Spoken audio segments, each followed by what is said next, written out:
দাও খোদা দাও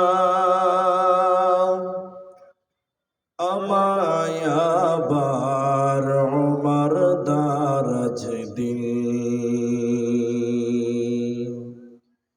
দাও প্রভু দাও আমায় আবার উমর দারাজ দিন। দাওয়ালির মতো বীর সেনানি জগাতে নিখিল।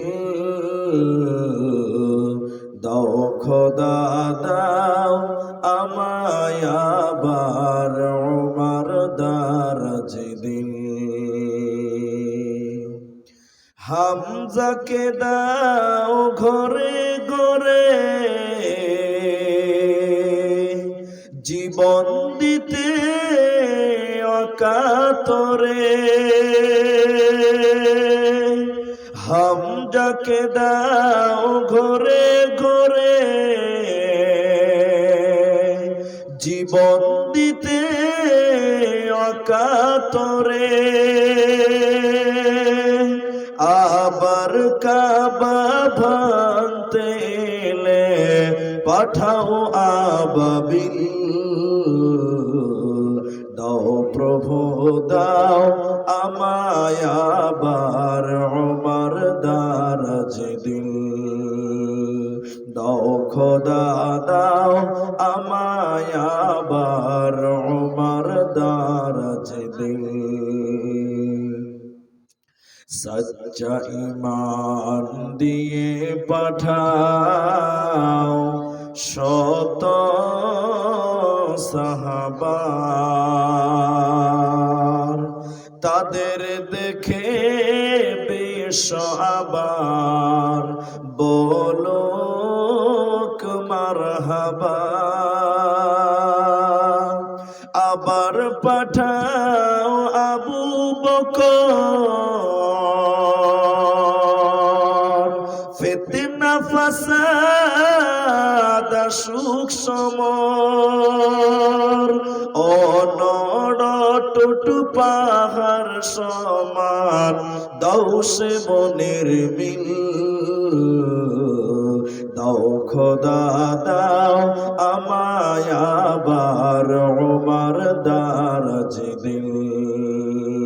দাও প্রভু দাও আমায় আবার উমর দারাজ দিন। দাও আলীর মতো বীর সেনানি জগাতে নিখিল। দাও প্রভু দাও আমায় আবার উমর দারাজ দিন।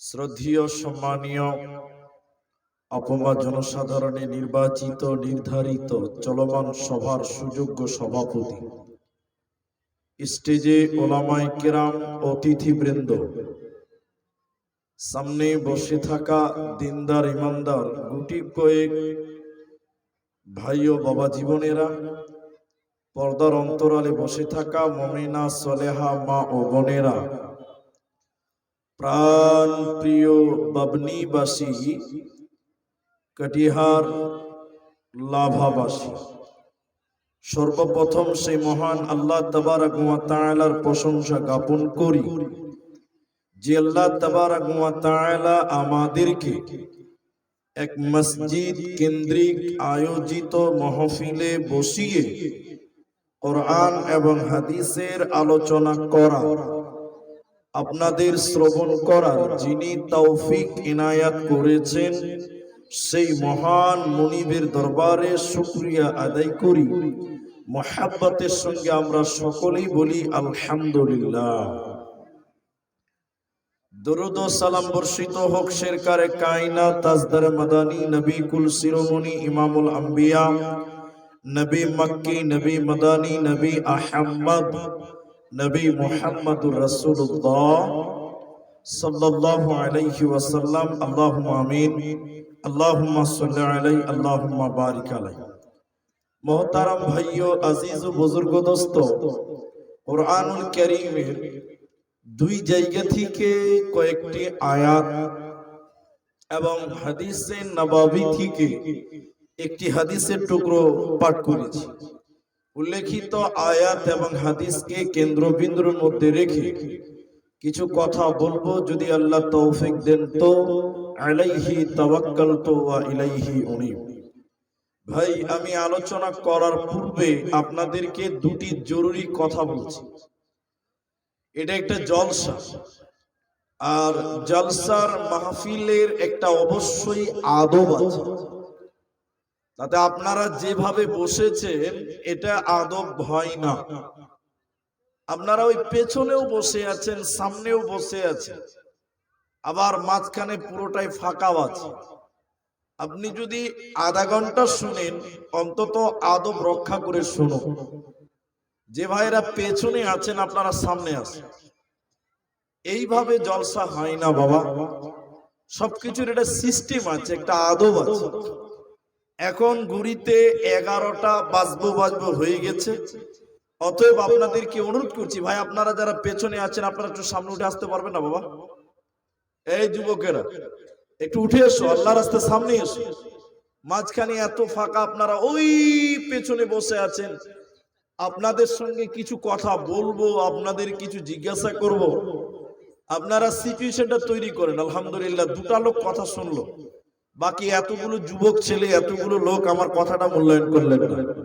নেট চলছে? আপনারা যারা এখানে আছেন আপনাদেরকে বলছি, সামনে পেছনে যারা আছেন একটু আগে আসেন ভাই। আল্লাহু আকবার। ভাই, আপনারা যদি এইটুকু আদেশ না মানতে পারেন তো বাড়িতে গিয়ে কোরআন হাদিস কি মানবেন? আল্লাহর রাস্তায় আগিয়ে আসেন, কেউ এরকম করে থাকিয়েন না। এটা আল্লাহর, মনে করেন কোরআন আল্লাহর কালামের মাহফিল, ভদ্রতা বজায় রাখেন। আর আমি আপনাদের খুব বেশি ডিস্টার্ব করব না। চলো ওপেন ক্যামেরা চালু করো। আমি আপনাদের বেশি ডিস্টার্ব করব না। আপনারা একটু গুছিয়ে বসলে আল্লাহ খুশি হবেন, আমরাও খুশি হব। বাস এটুকুই, যাতে আপনাকে কিছু বুঝাতে পারি আর আপনি কিছু বুঝতে পারেন।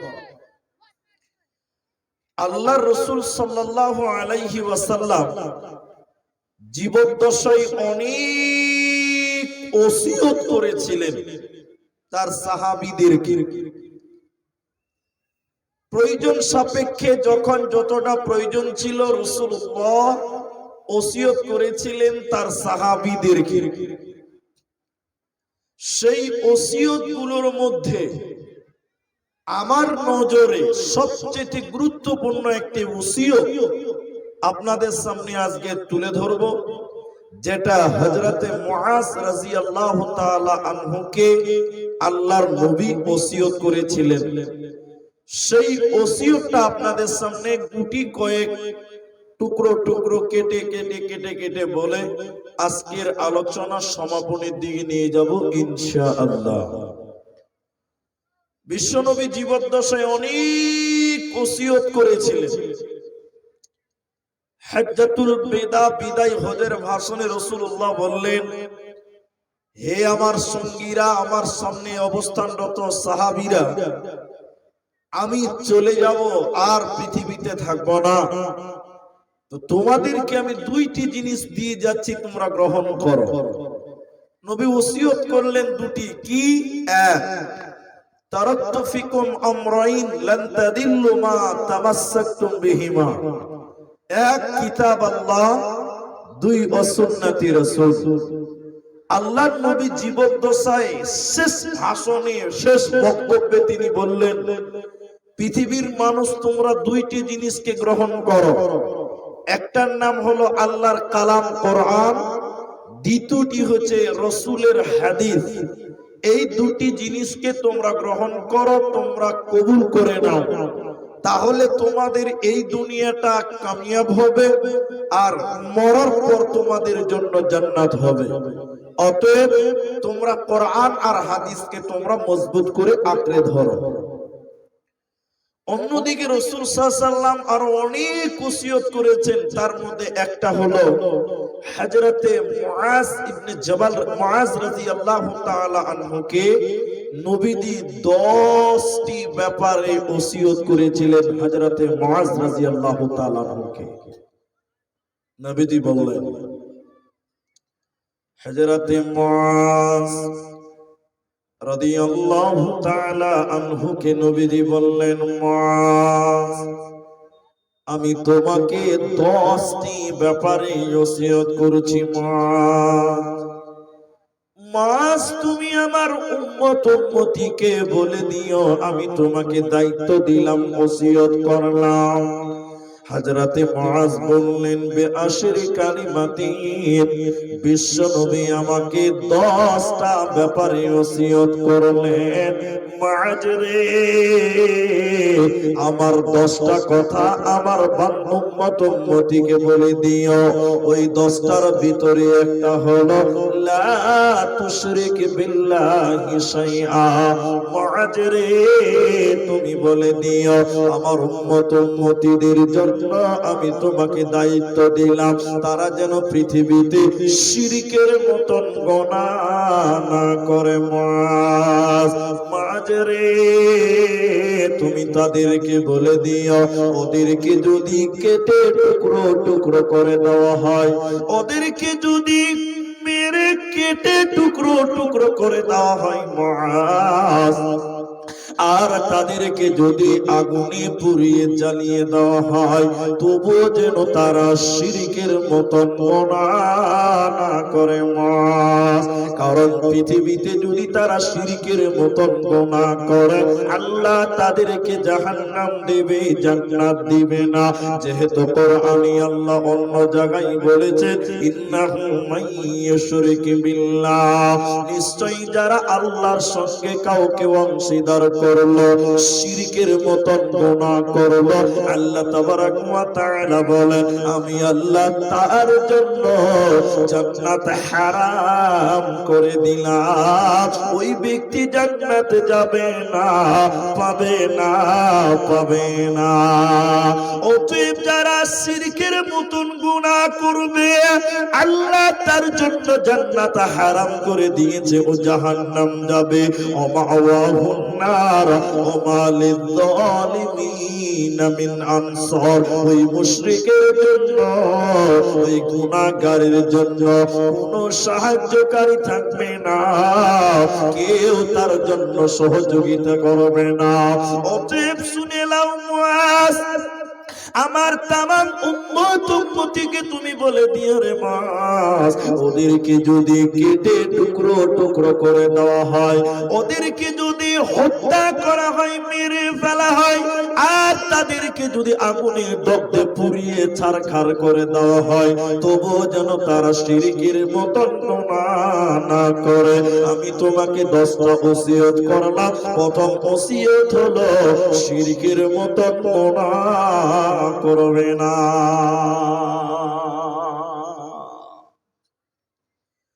শিরকের মতন গুনাহ করিও না, এটা আল্লাহ নবী প্রথম ওসিয়ত করলেন। কেন?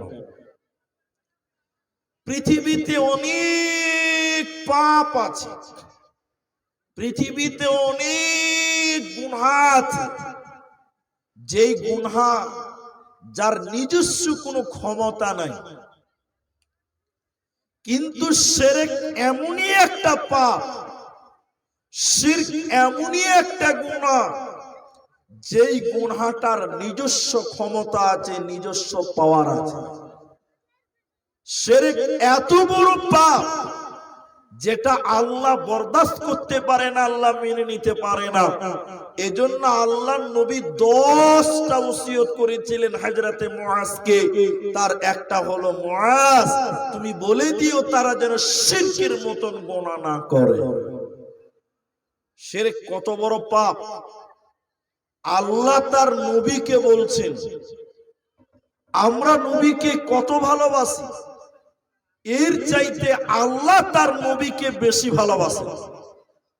তো সেই আল্লাহ তার নবীকে বলছেন, হে নবী মুহাম্মদ, লাইন আশরাকতা লা ইয়াহবাতান্না আমালুক। হে নবী, আপনিও যদি শিরক করেন, আপনার দ্বারায়ও যদি শিরকের মতন গুনাহ হয়, তো আমি আল্লাহ আপনার জীবনের নেকিকে, আমালকে বরবাদ করে দিব। আপনারা যারা আছেন একটু বুঝার চেষ্টা করেন। শ্রোতা নাই, ফাঁকা মাঠে বক্তব্য রাখছি, আপনাকে বলছি। আল্লাহ নবীকে বলছেন যে তুমি শিরিক করলে তোমার নেকি আমি বাতিল করব। তাহলে আমরা যদি শিরিক করি তাহলে আমাদের নেকি থাকবে না বাতিল হবে? বলুন আপনারা, বাতিল হয়ে যাবে। আল্লাহ বলছেন নবী আপনি যদি শিরক করেন, আপনার দ্বারা যদি শিরক হয়, তাহলে আপনার অতীতের নামাজ, রোজা, দান, সাদকা যত আমল ছিল আমি সবকে বরবাদ করে দিব। তাহলে এবার বুঝেন, আপনি আমি যদি শিরক করি তাহলে আমাদের কোনো আমল কাজে লাগবে? সব বাতিল হয়ে যাবে। ওয়ালা তাকুনান্না মিনাল খাসিরিন, এবং আপনাকে আমি ক্ষতিগ্রস্তদের অন্তর্ভুক্ত করব। বামানা আপনার আমলগুলোকে আমি বিনষ্ট করে দিব, আপনি জাহান্নামীদের মতন ক্ষতিগ্রস্ত হয়ে যাবে। বন্ধুরে আমার, শিরক করলে মানুষের অতীতের আমল নষ্ট হয়ে যায়, বরবাদ হয়ে যায়। এজন্য আল্লাহ তাবারাক ওয়া তাআলার নবী বললেন, নবী বলছেন মুআজ তুমি বলে দিও তারা যেন শিরকের মতন গুনাহ না করে। এখন আপনাদের জিজ্ঞাসা করছি, বলুন আপনাদের বাবনি লাভা বিহারের মানুষ আপনারা, আপনাদের জিজ্ঞাসা করছি আপনাদের দেশে শিরকের মতন পাপ আছে? হ্যাঁ, শিরক নাই আপনার দেশে? বহুত আছে। যেখানে মুসলমান আছে সেখানে কম। জি, অনেক শিরক আমাদের ঘরে আছে, আমাদের মুসলমানদের মধ্যে আছে। মেয়ে লোক দেখবেন রাতের বেলায় ঘর ঝাড়ু দিয়ে বাইরে ময়লা বার করে না। আপনার দিকে আছে? বলে যে রাতে ঘর ঝাড়ু দিয়ে বাইরে ময়লা বার করতে হয় না। হয় না মানে কি? নিশ্চয় আল্লাহ নিষেধ করেছে বা নবী নিষেধ করেছে। এ কথা বললে শিরক হবে, গুনাহ হবে, বলা যাবে না। অনেক লোক দেখবেন কোমরে তাবিজ নেই। আপনাদের দিকে তাবিজ আছে? তাবিজ তাবিজ নাই না? অনেকের হাতে তাবিজ আছে, কোমরে তাবিজ আছে, পায়ে তাবিজ আছে। আল্লাহর নবী বলছেন মান আল্লাকা তামিমাতান ফাকাদ আশরাকা, যে ব্যক্তি তাবিজ ঝুলাবে সে যেন শিরকের মতন গুনাহ করলো। আর যে শিরক করবে তার অতীতের কোনো আমল কাজে লাগবে না। তাহলে আপনাকে আমাকে শিরকের মতন গুনাহ থেকে বেঁচে থাকতে হবে। মা শুধু তাই নয়, নবীজি বললেন কোন মানুষ যদি ওডেল গুনাহ করে, অনেক গুনাহ করার পর আল্লাহ ক্ষমা করনে ওয়ালা, তিনি গফফার মাফ করনে ওয়ালা, এই নিয়তে যদি কোন গুনাহগার আল্লাহর কাছে ক্ষমা চায়, দয়াল মাবুদ রে আমার জীবনে অনেক গুনাহ হয়ে গেছে, তুমি ক্ষমা করনে ওয়ালা, আল্লাহ তুমি আমাকে ক্ষমা করে দাও। তো নবীজি বললেন শুনে নাও, তোমার পাপ যদি আসমান বরাবর হয়, আসমান পরিমাণ গুনাহ করার পর আল্লাহ ক্ষমা করনে ওয়ালা, এই নিয়তে যদি আল্লাহর কাছে ক্ষমা চান, আল্লাহ আপনার আসমান পরিমাণ গুনাহকে ক্ষমা করবে। শুধু তাই নয়, শুনিলেন আল্লাহর নবী বললেন বান্দা, নবীজি বলেছেন উম্মত তোমার পাপ যদি দুনিয়া বরাবর হয়, দুনিয়া বরাবর গুনাহ করার পর আল্লাহ ক্ষমা করনে ওয়ালা, তিনি গফফার, তিনি মাফ করনে ওয়ালা, এই নিয়তে যদি আল্লাহর কাছে ক্ষমা চান, ও দয়াল মাবুদ রে আপনি ক্ষমা করনে ওয়ালা, আপনি আমাকে ক্ষমা করো। নবীজি বলেছেন উম্মত তোমার পাপ যদি দুনিয়া বরাবর হয়ে যায়, আল্লাহ তোমার দুনিয়া বরাবর গুনাহকে আল্লাহ ক্ষমা করবে, আল্লাহ তোমার পৃথিবী বরাবর গুনাহকে ক্ষমা করবে। আল্লাহ কারো তাওয়াক্কা করেন না। উম্মত শুধু তুমি যদি শিরকের মতন গুনাহ না করো, তুমি যদি শিরকের মতন গুনাহ না করো, আল্লাহ তোমার আসমান পরিমাণ গুনাহ ক্ষমা করবে, আল্লাহ দুনিয়া পরিমাণ গুনাহ আল্লাহ ক্ষমা করবে। তুমি শুধু শিরকের মতন গুনাহ করিও না। এইজন্য আল্লাহ তাবারাক ওয়া তাআলা বলেন, আমার যাকে মন চাইবে আমি আল্লাহ তাকে ক্ষমা করব, আমার যাকে মন চাইবে আমি আল্লাহ তাকে মাফ করে দিব। কিন্তু আমি আল্লাহ ওই ব্যক্তিকে ক্ষমা করব না যে ব্যক্তিটা শিরকের মতন গুনাহ করলো। অতএব মুশরিক কোনদিন ক্ষমা পাবে না, জান্নাতে যাবে না, পাবে না, পাবে না। এইজন্য নবীজি বলেছেন, মাঝেরে আমার উম্মত উম্মতিকে বলে দিও তারা যেন শিরকের মতন গুনাহ না করে। যদিও তাদের হত্যা করা হয়, যদিও তাদের জ্বালিয়ে পুড়িয়ে ছারখার করে দেওয়া হয়, তবুও যেন তারা শিরকের মতন গুনাহ না করে।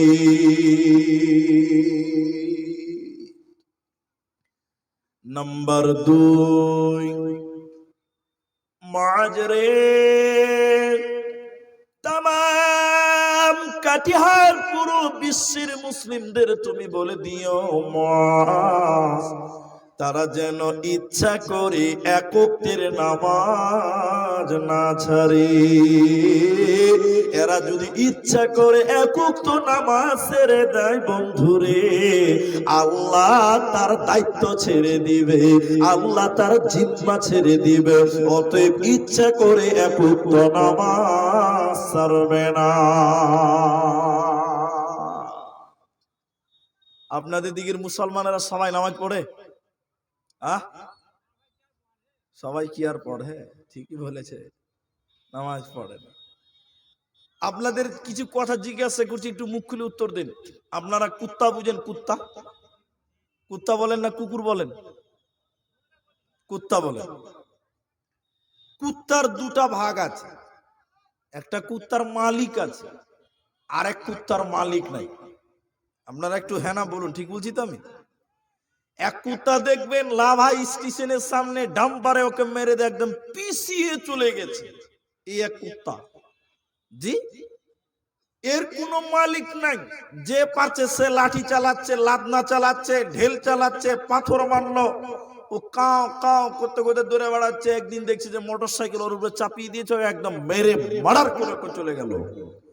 এর বিচার করার মতন পৃথিবীতে কেউ নাই। আরেক কুকুরের মালিক আছে, আমাদের দেশে বলে বিলাতি কুত্তা। আপনারা কি বলেন? বিলাতি কুকুর বুঝেন তো? এই কুকুরের মালিক আছে। হাজি একদিন পশ্চিমবঙ্গের উমরপুর জলসা করে জঙ্গিপুর ওই দিক থেকে এসে দাঁড়িয়ে আছে, বাস ধরবো, তখন আমার গাড়ি ছিল না। বাস স্ট্যান্ডে দাঁড়িয়েছি, রাত 2টা-2:30 বাজে, কোনো বাস পেয়েছে না, এটা হোটেলের সামনে। এমন সময় দেখছি একটা স্করপিও এলো, ওর ভিতরে একটা কুকুর সিটে বসে আছে। তখন আমি মনে করলাম, তোর কথা সুখ রে, আমি মানুষ সালা একটা ভাঙা বাস পেয়েছি না, তুই স্করপিওতে বসে আছিস, ওর নসিব কত ভালো। এরপরে দেখলাম ওই কুকুরকে আবার কুলে করে নিয়ে এসে হোটেলে প্লেটে বসে খিলাচ্ছে। আমি কইছি তওবা তওবা তওবা, জিন্দেগিতে এই হোটেলে আমি খাবো না। জি, এই কুকুরের মালিক আছে, আছে না? আপনি এই কুকুরকে গেলে একটা ঢেল চালিয়ে দেন, আপনার চামড়া তুলে নিবে মালিক, মানে এর মালিক আছে। তাহলে যে কুকুরের মালিক আছে ওই কুকুরকে কেউ মারবে না। কথাটা ভালো করে বুঝেন। যে কুকুরের দুনিয়াতে মালিক আছে তাকে কেউ ঢেল চালাবে না, কেউ মারবে না, কেউ গরম করবে না, কেউ তার উপরে অন্যায় করবে না। আর যে কুকুরের কোনো মালিক নাই, রাস্তাতে এই দোকানি মারবে, ওর ছেলে মারবে, ই মারবে, হঠাৎ দেখবেন ডাম্পারের তলে পিষিয়ে দিয়ে গেছে, এর বিচার করার মতন ক্ষমতা কেউ নাই, বিচার করার মতন পৃথিবীতে কেউ নাই। বিশ্বনবী বললেন, মুআজ তামাম পৃথিবীর উম্মত উম্মতিকে বলে দিও রে মুআজ, তারা যেন ইচ্ছা করে এক এক ওয়াক্তের নামাজ ছেড়ে না দেয়, ওরা যদি ইচ্ছা করে নামাজ ছেড়ে দেয়, আল্লাহ তার দায়িত্ব ছেড়ে দিবে। যে কুকুরের কোনো মালিকই থাকবে না, যে পারবে সে মারবে, তার বিচার হবে না। যে মুসলমান নামাজ পড়ে না, আল্লাহ তার দায়িত্ব নিবে না, আল্লাহ তার জিম্মা নেবে না। অতএব সেই মুসলমান ইহুদিরা মারবে, খ্রিস্টানেরা মারবে, অমুসলিমেরা মারবে, আল্লাহ বিচার করবে না, করবে না। মুসলমানদের বাড়ি ঘর ভাঙবে, মুসলমানদের উপরে অত্যাচার করবে, পৃথিবীতে কেউ বিচার করবে না। যেহেতু এই মুসলমান নামাজ পড়ে না, আল্লাহ নবী বলেছেন, মুআজ যখন আমার উম্মত নামাজ ছেড়ে দিবে, আল্লাহ তার জিম্মা ছেড়ে দিবে, জিম্মা নেবে না। অতএব যে কুকুরের মালিক নাই, সবাই তাকে মারে, আর যে কুকুরের মালিক আছে, কেউ তাকে মারবে না। যে মুসলমান নামাজ পড়ে, আল্লাহ তার জিম্মা নিয়েছে, এই মুসলমানের গায়ে কেউ হাত দিবে না, এই মুসলমানকে কেউ মারবে না। আর যে মুসলমান নামাজ পড়বে না, ওকে রোডের কুকুরের মতন করে মারা হবে, পৃথিবীর কেউ বিচার করবে না। এই জন্য তোমাকে নামাজ পড়তে হবে। বড় দুঃখ লাগে, বড় কষ্ট লাগে, আমাদের সমাজে অনেক মুসলমান আছে যারা নামাজ পড়ে না, আছে না? অনেক আছে নামের মুসলমান, কামের মুসলমান নয়। নাম রেখে যদি মুসলমান হওয়া যেত, তাহলে পৃথিবীতে সবাই জান্নাতি ঘুরে বেড়াচ্ছে। দাড়ি রেখে যদি মুসলমান হওয়া যেত, তাহলে আমার নজরে সবচেয়ে বড় মুসলমান হলো নরেন্দ্র মোদী।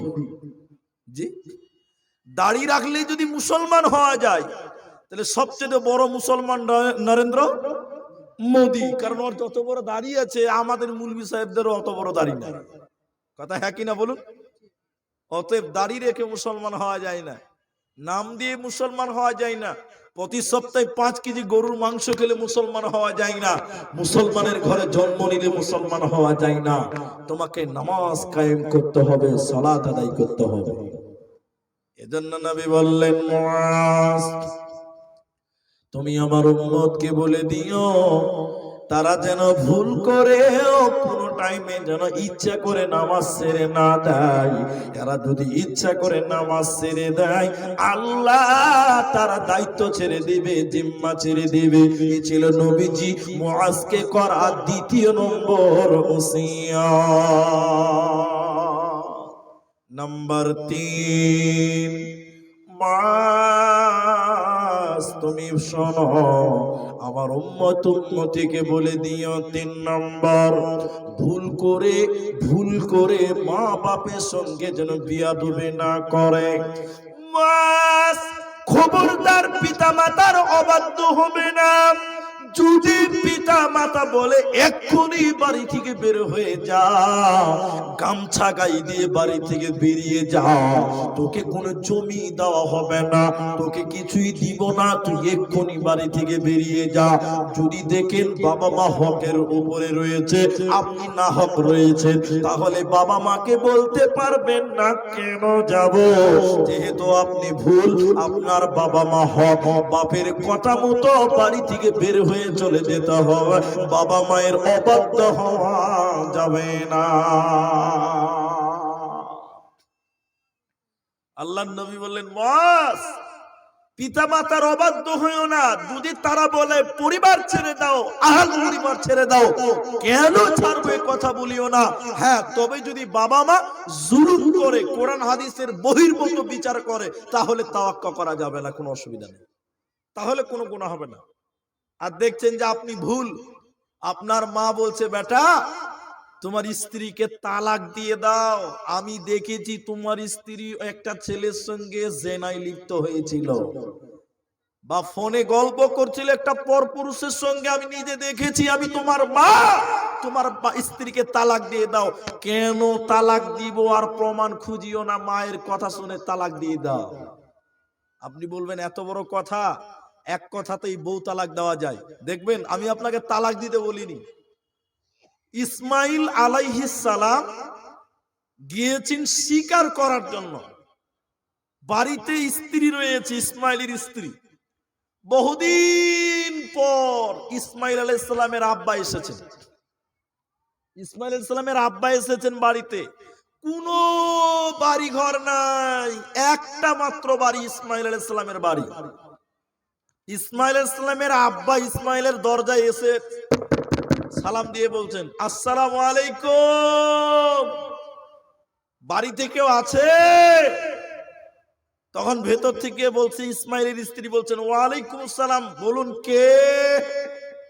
তো বলছে, আমি একটা অন্য মানুষ। তোমার স্বামী বাড়িতে নাই? মানে ইসমাইল আলাইহিস সালামের কথা বলছে, খুব ভালো করে শুনেন। তখন বলছে, নাই। কোথায় গেছে? শিকারে গেছে। কখন আসবে? দেরি হবে আসতে। তুমি কেমন আছো? খুব একটা ভালো নাই। কি বললেন স্ত্রী? খুব একটা ভালো নাই, খুব অসুবিধা, একবার খাই একবার খেতে পাই না, খুব অভাব, খুব একটা ভালো নাই। তখন তিনি বলেন, ওহ, খুব ভালো নাই? বলে না, ঠিক আছে, তোমার স্বামী যখন বাড়িতে আসবে তখন তুমি বলে দিও বাড়ির চৌকাটটা পরিবর্তন করতে বলেছে। বাড়ির চৌকাট মানে বুঝেন? এবার বুঝতে পারবেন বাড়ির চৌকাট মানে কি। এবার তিনি চলে গেলেন, তার পরিচয় দিলেন না। ইসমাইল আলাইহিস সালাম তিনি নবী ছিলেন, একজন নবী আরেকজন নবীর সম্পর্ক খবর জানে। তিনি এসে বললেন, বাড়িতে কেউ এসেছিলেন? তখন স্ত্রী বলছে, হ্যাঁ, একজন বয়স্ক লোক এসেছিলেন। কি বললেন? বলে, তো আপনার কথা জিজ্ঞাসা করলেন, বললাম শিকারে গেছে। কখন আসবে? বলেছে অনেক দেরি হবে। আচ্ছা, তারপরে কি বললেন? আমাকে জিজ্ঞাসা করলো, কেমন আছো? তুমি কি বললে? বললাম খুব একটা ভালো নাই, খুব অসুবিধার মধ্যে আছি। উত্তরে তিনি কি বললেন? বলেছে যে তিনি আসলে যেন বাড়ির চৌকাটটা পরিবর্তন করে। ইসমাইল আলাইহিস সালাম জিবলায় কামড় দেবে, ইস, তোমার উত্তর ভুল হয়ে গেছে। তিনি আমার আব্বা, তোমাকে তালাক দিতে বলেছে। কি বলেছে? সঙ্গে সঙ্গে ইসমাইল বলছে, ইরজি, তুমি ফিরে যাও, তুমি ফিরে চলে যাও, আমার বাপ তোমাকে আদেশ করেছে তালাক দেওয়ার জন্য। তোমার উত্তর ভুল হয়েছে। তোমাকে যখন বলেছিল কেমন আছো, তখন তোমাকে বলতে হতো আলহামদুলিল্লাহ। বলুন, আপনারা বলুন আলহামদুলিল্লাহ। তোমার উত্তর ঠিক হয়নি। আমার বাপ তোমাকে তালাক দিতে বলেছে, তাই তুমি বাপের বাড়ি চলে যাও। এক কথাতেই বউ তালাক। কথা বুঝতে পারেন? আমি আপনার বউকে আমি তালাক দিতে বলিনি। তিনি চলে গেলেন, আবার বিয়ে করেছেন, স্ত্রী রয়েছে বাড়িতে। ইসমাইল আলাইহিস সালামের আব্বা আবার এসে বলছেন, বাড়িতে কেউ আছে? শিকারে গেছে। কখন আসবে? সময় লাগবে। তুমি কেমন আছো? আলহামদুলিল্লাহ, খুব ভালো আছি। জি, আলহামদুলিল্লাহ, খুব ভালো আছি। আচ্ছা আচ্ছা আচ্ছা, উনি আসলে বলিও বাড়ির চৌকাট মজবুত করতে বলেছে। কি বলেছে? মজবুত করতে বলেছেন। আবার স্বামী ইসমাইল এলেন, বাড়িতে কেউ এসেছিল? বলে, হ্যাঁ, একটা বয়স্ক লোক এসেছিল। কি বললেন? আপনার কথা জিজ্ঞাসা করলেন, উত্তর দিলাম। তারপরে কি বললেন? বললো, তুমি কেমন আছো? বললাম আলহামদুলিল্লাহ, খুব ভালো আছি। উত্তরে তিনি কি বললেন? বললেন, বাড়ির চৌকাটটা মজবুত করতে বলেছে। তখন তিনি বললেন, উনি আমার বাবা। তোমার উত্তর সঠিক হয়েছে, তিনি তোমাকে গ্রহণ করতে বলেছেন, মহব্বত করতে বলেছেন। বলুন সুবহানাল্লাহ। বাবা মা কাকে বলে? আল্লাহর নবী বলেছেন, মুআজ, তুমি বলে দিও তারা যেন তার বাবা মায়ের অবাধ্য না হয়। যদি তার বাবা মা হক হয় আর বলে দেয়, এক্ষুনি তুমি বাড়ি থেকে বেরিয়ে যাও, আহাল পরিবার ছেড়ে চলে যাও। কেন যাব? বাবা মায়ের মুখে তর্ক করা যাবে না। কিন্তু বড় দুঃখ লাগে, এখনকার ছেলে মেয়েরা বাপ মাকে মারছে। মারে না? মারে না? আল্লাহু আকবার। আমি এক জায়গায় দেখেছি, বাপ বেটা ঝগড়া করতে করতে করতে করতে বাপের লুঙ্গি খুলে গেছে। হ্যাঁ, আল্লাহু আকবার। অনেক জায়গায় দেখতে পাই ছেলে বাপের নামে বিচার দেয়। ছেলে কার নামে বিচার দেখছে? বাপের নামে। শুনেলেন, বাবা মা যেন শব্দ ব্যবহার না করে। আল্লাহর কোরআন বলেছেন, তুমি এমন ব্যবহার করো, এমন ভাষা বলো, বাবা মা তোমার ব্যবহারে যেন শব্দ ব্যবহারটা না করতে পারে। বলুন সুবহানাল্লাহ। এত কঠোর ভাবে আল্লাহ মা বাপের কথা বলেছেন। আর নবী বললেন, মুআজ, তুমি আমার উম্মত উম্মতিকে বলে দিও, তারা যেন বাবা মায়ের অবাধ্য না হয়। যদি বাবা মা বলে দেয় এখন তুমি আহাল পরিবার সন্তান সন্ততি ছেড়ে চলে যাও, কেন যাব এই কথা বলিও না। এর মানে হলো বিশ্বনবী বলতে চাইছে পিতা মাতার গুরুত্ব কত, মাতা পিতার গুরুত্ব কত। তাই আল্লাহ তাবারাক ওয়া তাআলা মা বাপের ব্যাপারে বলেছেন কাওলান কারীমা, নরম নরম সত্য কথা বলো, খবরদার ধুমকে কথা বলবে না। এটা বাস্তব গল্প শোনাচ্ছি আপনাকে, বাস্তব গল্প। একটা বাড়িতে ওরা 7 ভাই। ক ভাই বললাম? আর সবচেয়ে বড় যেটা ওটা হলো হেড মাওলানা। হেড মুলবি মানে বুঝতে পারছেন? বিরাট আলেম, বড় আলেম, বিরাট বড় আলেম। এই 7 ভাইয়ের মা হঠাৎ মারা গেছে, তো বাপ বুড়া হয়ে গেছে। এখন বাপ কি রান্না করে খাবে না আর একটা বিয়ে করবে না ছেলেদের বাড়িতে খাবে? আপনারা বলুন। বাপ তো বুড়া হয়ে গেছে, যৌবন নাই। বাপের বুড়া হয়ে গেছে, যৌবন নাই, স্ত্রীটা মারা গেল। এখন বাপ কি নিজে রান্না করবে না আর একটা বিয়ে করবে না ছেলেদের বাড়িতে খাবে? একটু শোক ঠিক করে বলেন। ছেলেদের বাড়িতে খাবে। আমাদের সমাজে আছে এই বাবনি লাভাতে আছে কিনা একটু হেনা বলুন, আলে বুঝতে পারবো। আমাদের দেশে অনেক বুড়া বাপেরা ছেলেদের বাড়িতে পালি খায়, জাগির সিস্টেম খায়। আপনাদের খায় না?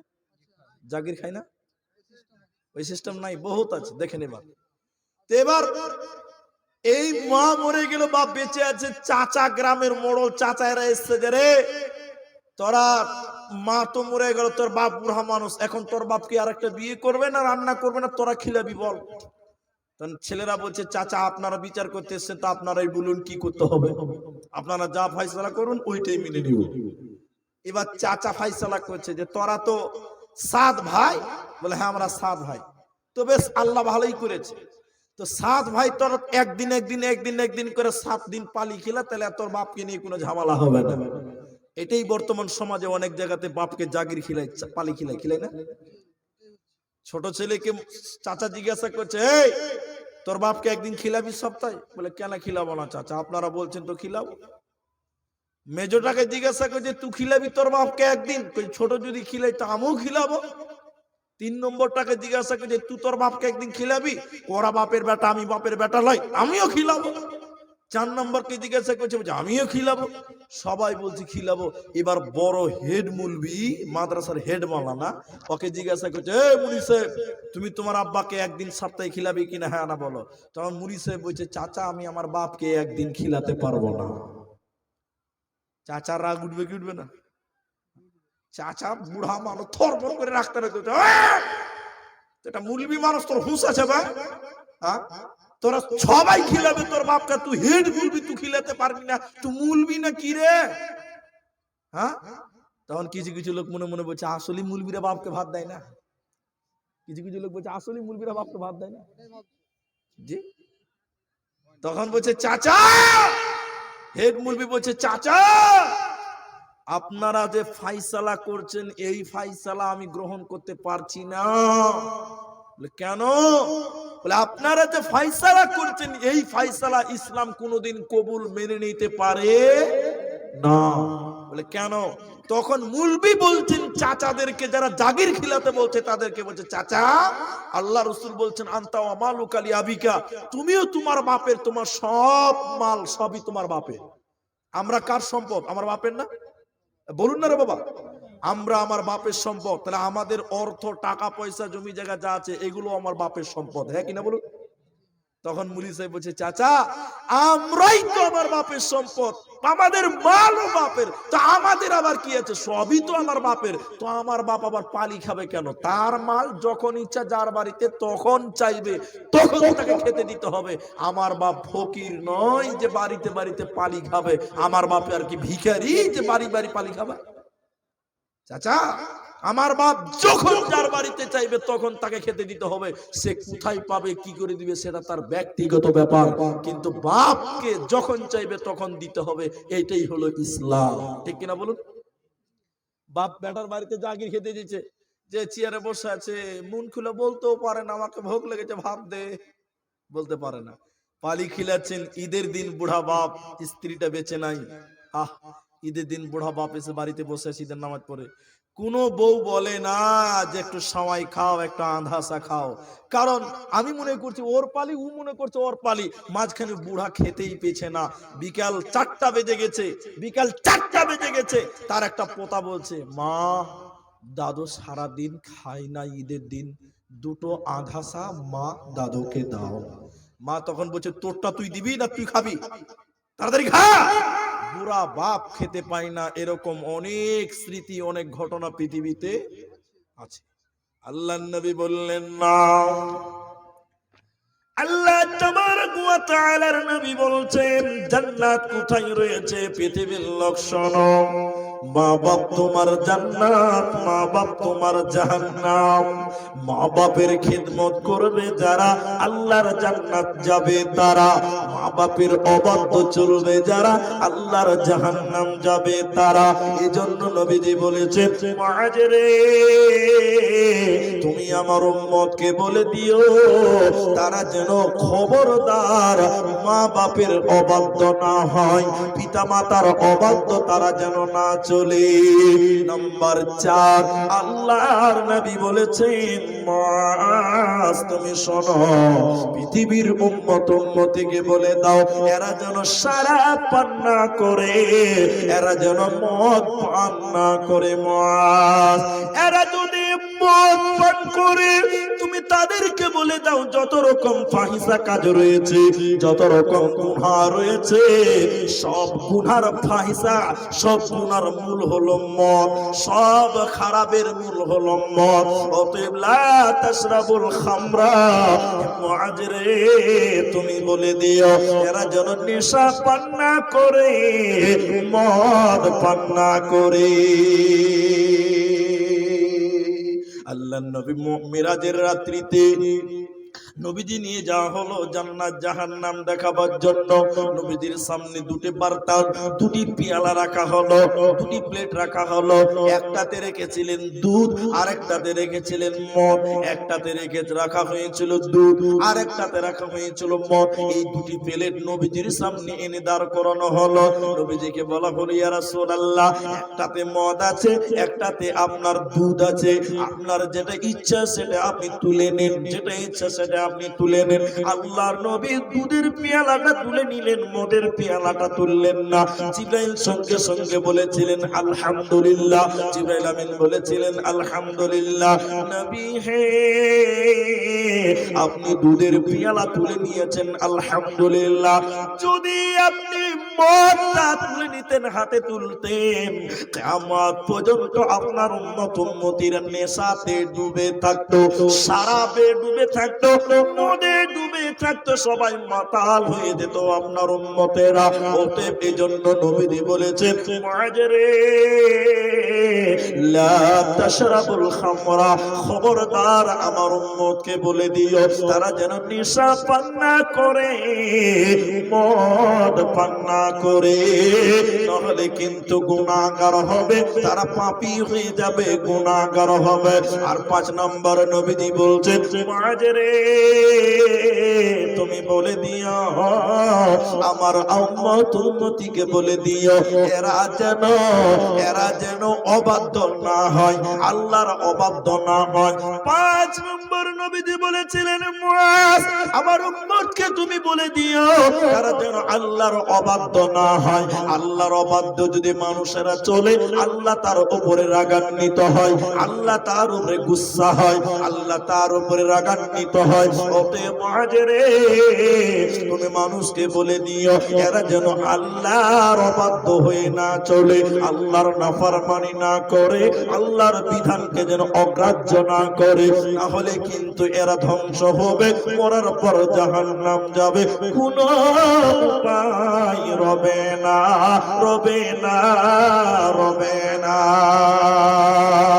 মুসলমানের রক্ত দিয়ে মুসলমানের রক্ত দিয়ে ধরার জমি লালে লাল, পুতুর সুখে ভাইয়ের দুঃখে মুমিনের হৃদয় বেসামাল, পুতুর সুখে ভাইয়ের দুঃখে মুমিনের হৃদয় বেসামাল। অযোধ্যাতে আল্লাহর কুরবত পূজারি পাই তারা, খিদার জ্বালাই লক্ষ শিশু নাকে আজাই মারা। ইরাক ইরান ফিলিস্তিনে, ইরাক ইরান ফিলিস্তিনে আজকে সবার নিদ হারাম, সন্ত্রাসীদের শীর্ষে নাকি লিস্ট হয়েছে ওদের নাম। মুসলমানের রক্ত দিয়ে ধরার জমি লালে লাল, পুতুর সুখে ভাইয়ের দুঃখে মুমিনের হৃদয় বেসামাল, পুতুর সুখে ভাইয়ের দুঃখে মুমিনের হৃদয় বেসামাল। ও খুলছিলাম। আচ্ছা আচ্ছা, 11:30 বাজে, 1.25 ঘন্টা হলো। আচ্ছা দেখি দানগুলো দেন তো, একটু ধৈর্য ধরেন, আমি আর কিছু বলবো। সাফিকুল ইসলাম, সাফিকুল ইসলাম 5,000 টাকা দিয়েছেন হাজিতলা থেকে নাকি? আল্লাহ গো তুমি তার দানকে কবুল করো, বলুন আল্লাহুম্মা আমিন। বিনিময় তুমি জাযায়ে খায়ের দান করিও, বলি আল্লাহুম্মা আমিন। আর একটা নাকমাছি দিয়েছেন মায়েদের ভিতর থেকে, স্বামী মারা গেছেন, আল্লাহ তুমি তার স্বামীকে ক্ষমা করো, স্বামীর কবর শাস্তিকে মাফ করো, বলুন আল্লাহুম্মা আমিন। আমার মায়েরা আপনাদের জন্য দোয়া করবো আর আপনাদের জন্য দোয়া করব। আমার মায়েরা এই লাভা, প্রাণপুর এসব এলাকার মেয়েরা অনেক সময় যে এই যে বদনা, কাঁসার বদনা, কাঁসার থালা, আপনার কিনা ক্যাথা দেয়, গলার মালা, পায়ের তোড়া। আজকেও আমি কোনো মা বোনকে চাই যে মায়েরা গলার মালা দিবে, পায়ের তোড়া দিবে, একটা করে গয়না দিবে। আমি মায়েদের জন্য দোয়া করব, মায়েরা একটা করে গলার মালা, একটা করে গলার মালা দেন, ইনশাআল্লাহ দোয়া করব। আচ্ছা আব্বা মারা গেছে, 1000 টাকা দিয়েছে, এটা রাখেন। আচ্ছা আপনাদের কি বিরক্ত লাগছে ভাই? হ্যাঁ তাহলে কটা বললাম? 5টা বললাম, হারিয়ে যাবে। জি ছোট জিনিস টাকা গুনতে যে হারিয়ে দিবে, এটা এক্সট্রা রাখেন, গয়নাগুলো আলাদা রাখেন, ছোট জিনিস তো। তাহলে 5টা হলো। 6 নম্বর নবীজি বললেন, মুআজ আল্লাহর অবাধ্য নিয়ে সময় নষ্ট করব না। 5 নম্বর নবীজি বলেছিলেন, মুআজ তুমি বলে দিও মহামারী যখন কোন এলাকায় আরম্ভ হবে, করোনা ভাইরাস যখন কোন এলাকায় আরম্ভ হবে, ধনী লোকেরা ওই এলাকা ছেড়ে যেন পালিয়ে না যায়। এখন বলুন, যাদের টাকা আছে, পয়সাওয়ালারা, যখন কোনো এলাকাতে বন্যা হয়, কোনো ভাইরাস হয়, কোনো আপনার কিনা মহামারী শুরু হয়, দেখবেন টাকা আছে, পয়সা আছে, বাড়ি ঘর তালা মেরে বিদেশে চলে যায় ছেলে মেয়ে নিয়ে, পালাই না? হ্যাঁ, করোনা ভাইরাসের সময় কত বড় বড় নেতারা, কত বড় বড় পয়সাওয়ালারা দেশ ছেড়ে বিদেশ পালিয়ে গিয়েছিল, যায় নাই? অনেকে গিয়েছিল। আল্লাহ নবী বলছেন, মহামারী দেখলে এলাকা থেকে পালায় না। মুআজ তুমি কি করবে এলাকাতে? মহামারীর কালে এলাকার গরিব দুস্থ মানুষকে সহযোগিতা করো, সাহায্য করো, সহযোগিতা করো, এলাকা থেকে পালাতে পাবে না। আল্লাহর নবী নিষেধ করে দিয়েছে। আমাদের নবী হলো আদর্শবান। আপনারা লিখে দেন ভাই, লিখে রাখেন, আমি দোয়া করবো, খালি লিখে রাখেন। জি তাহলে শুনে নবীজি বললেন, মুআজ এলাকা থেকে পালাবে না। যখন কোনো মহামারী দেখবে, করোনা ভাইরাস দেখবে, যখন কোনো বিপদ দেখবে, এলাকা ছেড়ে পালাবে না। নাম্বার 7 আল্লাহর নবী বলছেন, মুআজ যুদ্ধের ময়দান থেকে পালাবে না। জিহাদের ময়দানে যখন যাবে, সঙ্গী সাথীরা যদি সবাই শহীদ হয়ে যায়, সবাই যদি মারা যায়, যুদ্ধের ময়দানে গেছো, জিহাদের ময়দানে গেছো, জিহাদ করতে করতে সঙ্গী সাথীরা সবাই মারা গেল, সবাই শহীদ হয়ে গেল, তুমি একাই রয়েছো মুআজ, তখন তুমি পালিয়ে আসবে না, তখন যুদ্ধের ময়দান ছেড়ে পালাবে না। যুদ্ধের ময়দানে শুনে নাও, সামনের কদমে জান্নাত, পেছনের কদমে জাহান্নাম। যুদ্ধের ময়দানে সামনের কদমে জান্নাত, পেছনের পেছনের কদমে রয়েছে জাহান্নাম। মুআজ রে, যখন জিহাদের ময়দানে যাবি রে মুআজ, তোমার সঙ্গী সাথী যদি সবাই মারা যায়, তবু তুমি যুদ্ধের ময়দান ছেড়ে পালাবে না, জিহাদের ময়দান ছেড়ে পালাবে না। তুমি একাই শহীদ হয়ে যাও, একাই লড়াই করে তুমি শহীদ হয়ে যাও, তবু তুমি যুদ্ধের ময়দান থেকে পালাবে না। তার কারণ হলো, যুদ্ধের ময়দান থেকে যারা পালিয়ে যায় ওরা হলো মুনাফিকেরা। যুদ্ধের ময়দান থেকে পালায় কারা? যারা মুনাফিক, যারা ইসলামের শত্রু। অতএব মুআজরে, আমি 6 নম্বর ওসিয়ত করে 7 নম্বর ওসিয়ত করলাম তোমাকে, জিহাদের ময়দান থেকে পালাবে না। ইসলামের যত জিহাদ হয়েছে, ইতিহাস আছে, তারিখ ঘটনাতে প্রমাণ আছে, সব যুদ্ধেই মুসলমানেরা বিজয় লাভ করেছে।